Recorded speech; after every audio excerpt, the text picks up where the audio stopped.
Ang Swiss cheese plant ay isang pangkaraniwang pangalan para sa halaman na tinatawag na Monstera deliciosa. Sa Tagalog, maaari itong tawaging halaman ng Swiss cheese o halaman ng Monstera.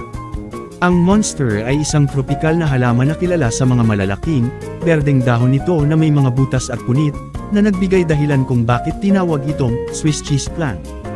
Ang mga dahon nito ay may kakaibang itsura, kaya't madalas itong ginagamit bilang dekorasyon sa loob ng mga tahanan at mga opisina.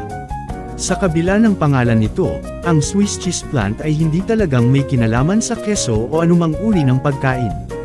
Sa kalikasan, ang Monstera ay matatagpuan sa mga kagubatan ng Central America at Mexico, kung saan lumalaki ito bilang isang climber o isang halaman na umaakyat gamit ang mga ugat nito.